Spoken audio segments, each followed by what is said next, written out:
ladies and gentlemen, and welcome back to the Rock Bottom News Show. That's right. I'm your boy, Young P. That's right. Give it up for me, ladies and gentlemen. The Prince of my city, like I always do about this time. We got some great entertainment, rock bottom news for everybody you do not want to miss. But first, before we start the show off, I just want to let everybody know, when you come to the 815, the Rock Bottom, you better be prepared to battle, man. Because Future Vision Films, we coming up with a rock. Man, I don't even want to tell y'all. But you know what? My producers and directors tell me I got to tell y'all.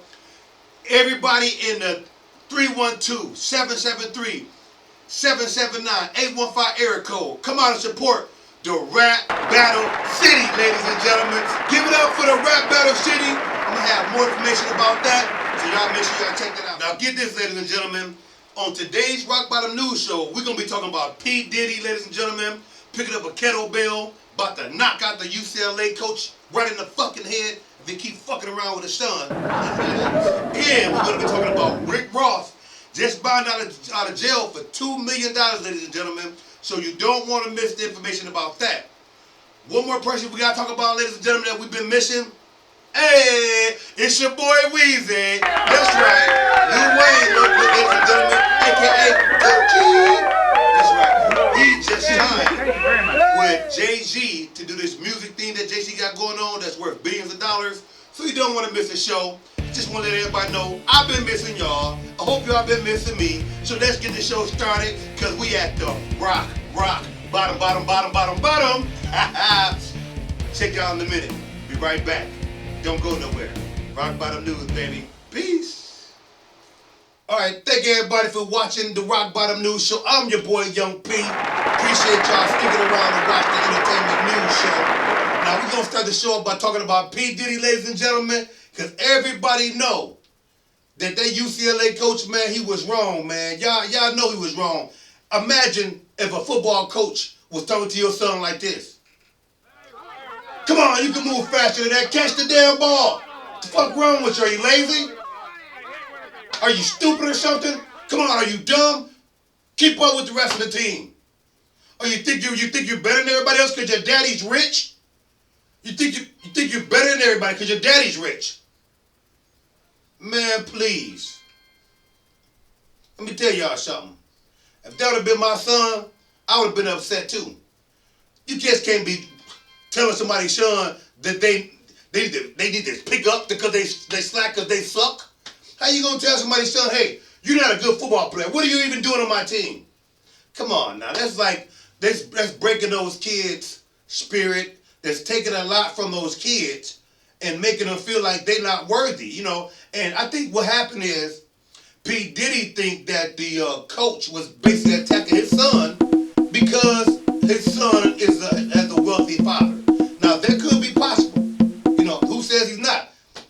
This guy was he worked for the football, you know, the strengthening coach. And so, and basically, the stuff that he does, everybody think that he's a good guy because he's a coach. Just because you're a coach don't mean that you're a good guy.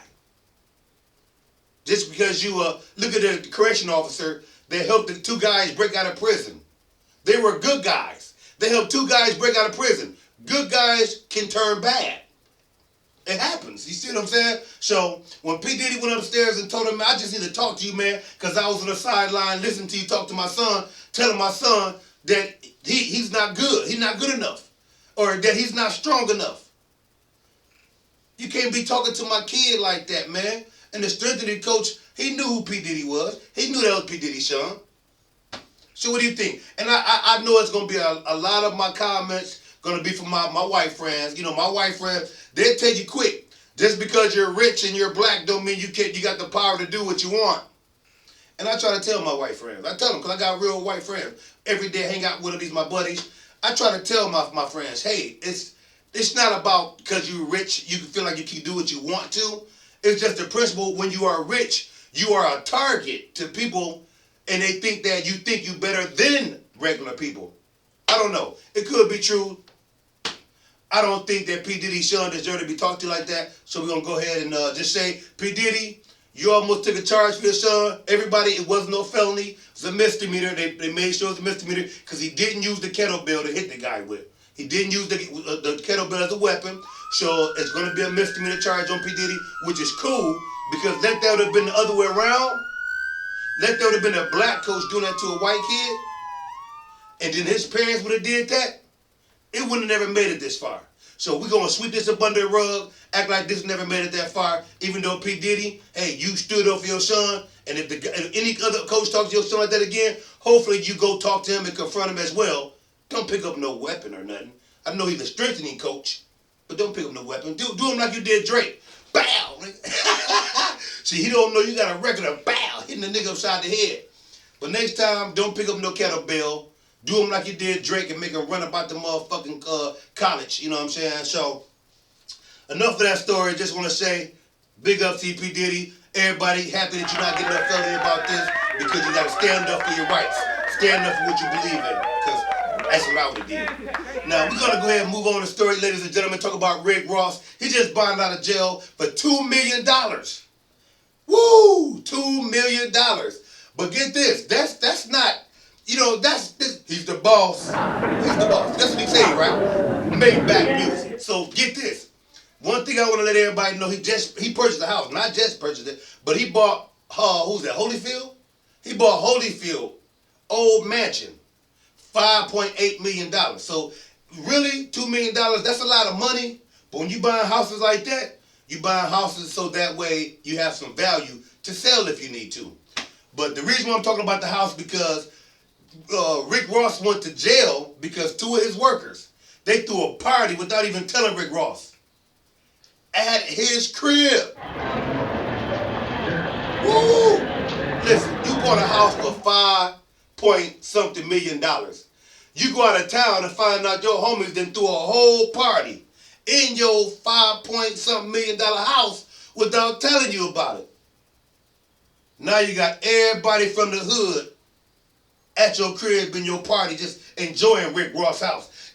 Do something for a boss. Do something for a boss. They're dancing, jamming, and getting it in. So Rick Ross found out about it. So what he did was he brought both of those two guys that worked for him into a little room in the house, into the mansion, and he asked them. He said, "What the fuck was y'all thinking having a party at my crib?" They said, "Man, listen, I don't know, ladies and gentlemen. Either they was real gangster or they didn't really give a fuck. But either way it go, Rick Ross said, what y'all doing having a party at my house, having everybody in Atlanta, Georgia at my crib when I ain't even here?" Guess what the guy said? He said, "Man, we thought you wouldn't mind." Woo! Ladies and gentlemen, he told Rick Ross he thought he wouldn't mind, so that's what set Rick Ross off. He said, "Nigga, you thought I wouldn't mind y'all having a party in my house while I lay my head and I'm not invited?" So ladies and gentlemen, you know what happened after that. One of them hit him upside the head. You know what I'm saying? I don't know if he meant to hit him that hard because he was just playing with him. Alright, maybe he wasn't playing with him. But he hit the dude upside the mouth, right? And it's not a situation where, whew, ladies and gentlemen, the guy that Rick Ross smacked upside the head now have to drink and eat soft food. So he's kind of messed up behind it all, fractured jawbone and shit like that.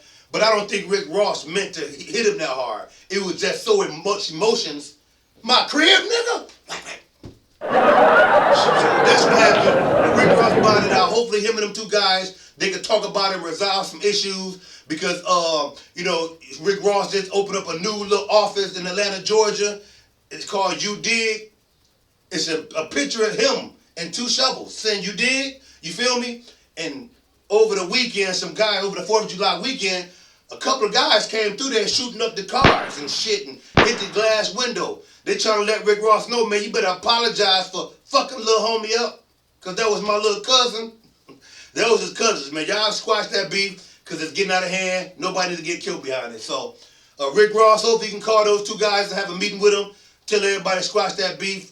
And y'all can maybe compare him for his jawbone or something and get past that. Now we got to talk about Lil Wayne, ladies and gentlemen, real quick, because he just signed with Jay-Z and Rap Nation. Oh my goodness. Do y'all know what's about to happen in this music industry? Man, Jay-Z and Lil Wayne? Oh my goodness. I'm gonna tell y'all this right here. When the tickets come out, them bitches gonna be $500 at the motherfucker. You gonna go out to the out there at Madison Square Garden, them tickets gonna be $500 a whop to see Jay-Z and Lil Wayne. Believe me, I'm gonna be there. I ain't worried about the money. I wanna see how legendaries, these two legendaries, make history. So big ups to you, Lil Wayne. I'm happy you left Birdman and got with a whole new label. It's been a long time waiting. Once again, ladies and gentlemen, I'm your boy, Young P, the Prince of my city. And one more thing before I go, I want to tell my town, my city, Rock Bottom, hey, we need to start all the shooting and fighting going on in our city too, ladies and gentlemen. Because we're trying to rebuild this city. The only way we can do it, everybody come together and be as one and not stay divided and separated. So once again, I'll see y'all next week. The Rock Bottom News Show is going to air every week, so don't miss it. I'm your boy, Young P, and I'm out.